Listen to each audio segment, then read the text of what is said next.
Hello everyone, it's Riv, and today I'm going to be doing something different. I'm actually going to be teaching you how to play flute for anyone who is wondering how. This is for actual absolute beginners, people who have never even touched their flute before. Um, Now you may be wondering, well, how the hell do you know how to play the flute? Like, what are your credentials? I guess I don't claim to be a professional, but actually, I'm not even close to a professional, but I've been playing flute for it'll be 9 years this year. Since I was 11. 11? 10. 10, I think. Um, and my high school years, I was first chair for junior and senior year. Um, I was captain of my woodwind section, and I was also student director, and I won the Patrick S. Gilmore Award, which is the second highest award you can get in band. And if you don't believe me, I have my my first chair awards. This is from my junior year. This is from my senior year, and I also have my Patrick S. Gilmore Award. Um, I'm hiding my name because that's my real name. um, and this is my flute. Like I said, I don't claim to be a professional. I'm not trying to be a band director. I'm just, this is what helped me get through my high school and middle school. Because for a lot of my high school, especially, I had to teach myself. Because my freshman year was COVID, so we didn't have like a band, um, like a band room that, like a section leader or anything like that. We were just on our computer. Um, and then my sophomore year, my senior, we only had one senior, um, in the woodwind section or the flute section. Um, she was what's the word? Drum major. Drum major. That's right. She was drum major. Um, so aside from concert season, when she didn't have to do anything, um, and even still, she had basketball games. Well, we had to play basketball games. Even still, I was basically by myself. And then after junior year, or yeah, after sophomore year ended and she graduated, I was on my own. So had to teach myself a lot of stuff. Not to mention, my band director he was always a percussion guy anyway, so he was always more focused on percussion and the brass. So the women's were just kind of on our own. Um, but yeah, today we're not actually going to be playing our instrument. I'm not going to get to that till maybe next time, because there's a lot of stuff that you need to know before you even start playing. The first thing, and the most important thing actually for any instrument that you play, especially wind instruments, is your posture. Um, Now I'm sitting cross-legged because I'm sitting on a bed.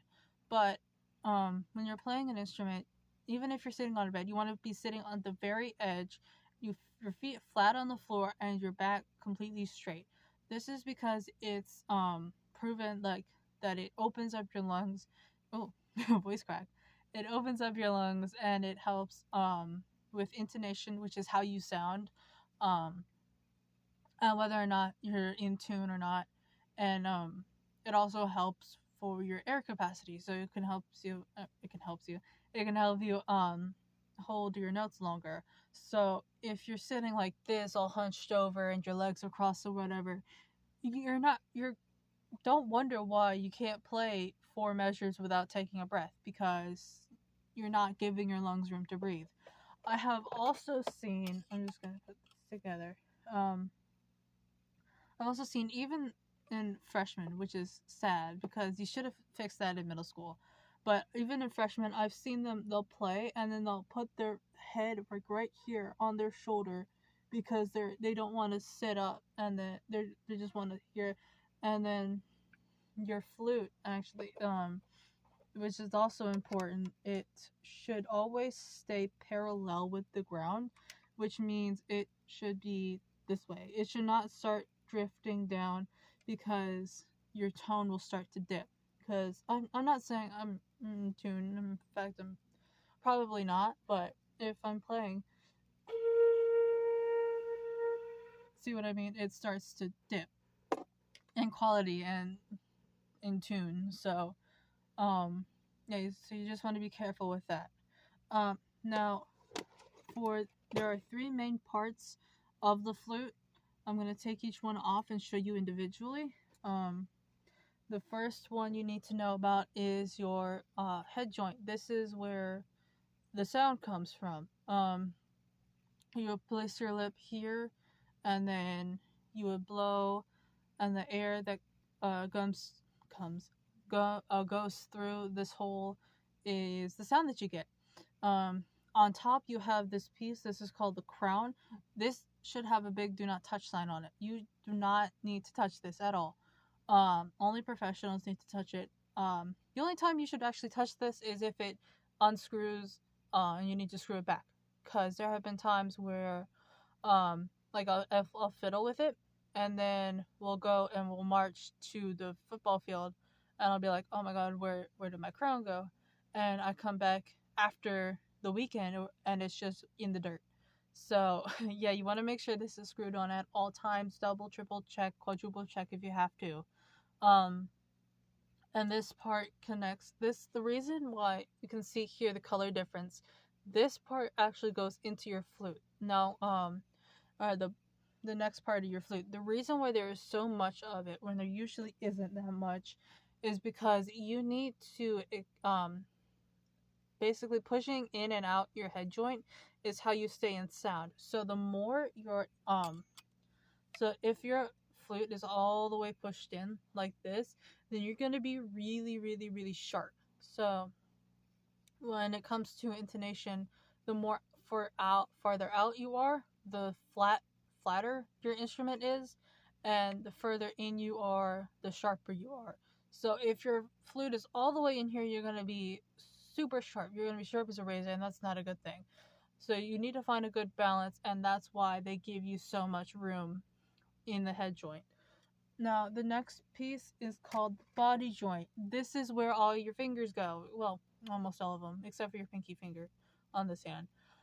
This is where all your fingers go. You have a lot of bits and bobs. On the outside, you have a ton of screws. And you also have some springs. Like, for example, up here, there are two springs right here. You need to make sure that these springs are always in place, because if they are not, you cannot play your instrument.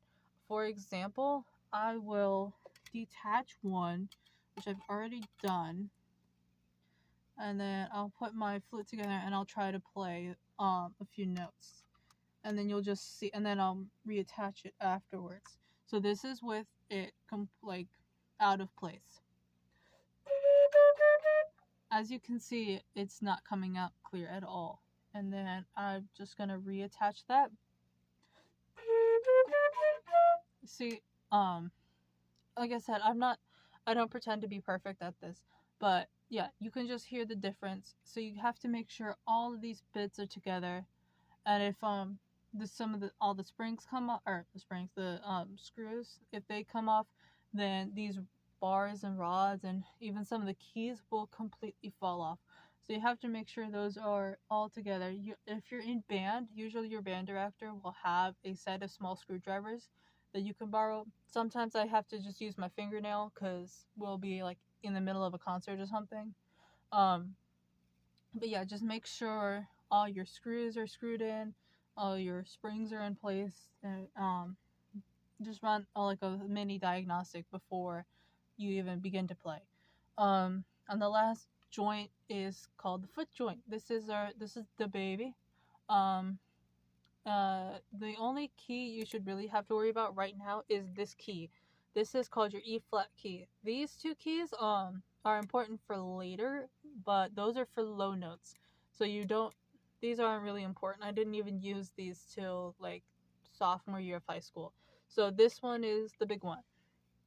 You're actually going to use this E flat key for most of the notes that you play. Um but yeah, anyway, moving on. Oh, also, a big thing for flute is you have to make sure all of the parts are aligned correctly. Like for example, the flute, the flute, the head joint and the body joint. Usually, there's some indicator for if it's aligned or not. Like, I don't know if you can see it, but you cannot. Um, but there's an arrow, and then there's like a Yamaha symbol. Um, and if that's in line, then your flute is aligned correctly. If you do not have a marking, take your finger, on the mouthpiece hole thing. Make sure it is lined up with the first key. If it is, then you're good to go. If it's not, adjust as needed. Um, and then for your foot joint and your body joint, you want to make sure. I've seen a lot of people do this. Oh, actually, hold on, just let me make sure because this is actually loose. See, you always have to make sure that you are checking, because even I sometimes struggle.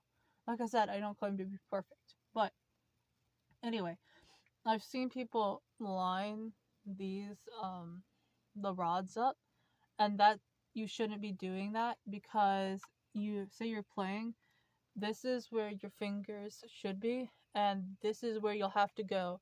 So just to play, like, it's not terrible, but your hand is gonna cramp up. So again, on this side, my instrument has arrows indicating to where it would line up. But again, if yours doesn't, usually you should try to align the bottom of the E flat key with the top of the rod here. Well, I guess the rod doesn't really have a top, but the end of the rod here should align with the bottom of the E flat key. That way, when you're playing, look, you're not having to reach all the way down here, and your hand won't cramp up. And the next thing you need to know is about hand placement, or finger placement, I guess. Your left hand is going to take your thumb, this back key here, and it's gonna come around, and it's gonna hold it like this. Now you have 1, 2, 3, 4, 5 keys on your first hand. Yeah, well, the first section, I guess, of the body joint. You're gonna want to skip this very first key. Press this one with your index finger, because these two keys are actually connected. And then you're gonna want to skip this key, and then your middle finger is gonna want to come press this key, and then your third finger should go here. This is called your A flat key. You'll need that for obviously playing E flat. And then on the back, for most, actually, like 90% of the notes, you should be pressing this thumb key. Not this one, this one. You can press this one. I've just never seen anyone do it, and I have never done it myself. The only real use for it is an alternative way to play B flat, but it's just easier to play it, unless you're doing, what's it called? I forget what it's called. No, that's a trill.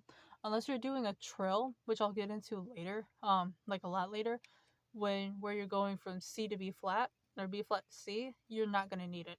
And then on the right hand, you're gonna want to have your thumb right here resting, so you can support the instrument, and you're gonna want to skip these two keys, and your index finger, middle finger, and third finger are gonna go nicely right there. There are also these two keys in the middle. These you're not gonna have to worry about till a lot later, where you're gonna be playing a lot of high notes, because not even I use these all the time. I really don't. And then your pinky key is gonna go on your E flat key right here, which you're gonna need a lot. This very basic way to hold it, and then it'll get more comfortable as time progresses. But after this, you want to learn how to clean your instrument. Now, in your flute case, if you open it, usually it'll be in the middle, because this is black, so it's hard to see. But this is where the body joint will go. This is where the head joint is and the foot joint. There's a rod right here that you want to kit out, and you'll have, I don't know if your flute comes with it, but mine didn't. So, oh, and I closed it. Whoops. But you're gonna need 2 cloths. I don't know where my other one went, but you're gonna need another one, so I'll have to cut one later. Now you can either buy a cloth or you can do what I do and just cut it out of an old t-shirt that you don't need anymore. Um, and you're gonna this one, well, okay. You need 2 because one is to clean the inside of your instrument and one is to clean the outside. You can't use the same one because if you clean the inside of the instrument with your spit and all on the rag and then immediately go into the outside, you're just defeating the purpose. So just get 2 or have 2. Um, so there is a hole in the um cleaning rod on the top, and you're just gonna wanna like like threading a needle, just push the cloth through that. I pull it a little bit just to make sure, and then just wrap it around itself, and then all you gotta do is just make sure, and then just and then like I spin it around a little bit, make sure it gets everything, and then I move on and do that with each one of my uh pieces. Now the reason you want to do this is because this is a woodwind instrument. It is not a brass instrument. Therefore, your buttons or your keys have these pads on the bottom of it. This helps with your sound. So, unlike brass instruments, you cannot put these in water. They will immediately like the way the pads will rot, and you'll have to pay to replace every single one, and it is so expensive. So just don't put it in water. But yeah, if you play your instrument and you don't clean it up afterwards, on the inside, you'll grow mold on just on the keys, on the actual mouthpiece itself. You'll grow mold and you'll get sick, and your flute will smell like shit. Um, and then the reason why you should clean it on the outside is because your hands are naturally oily.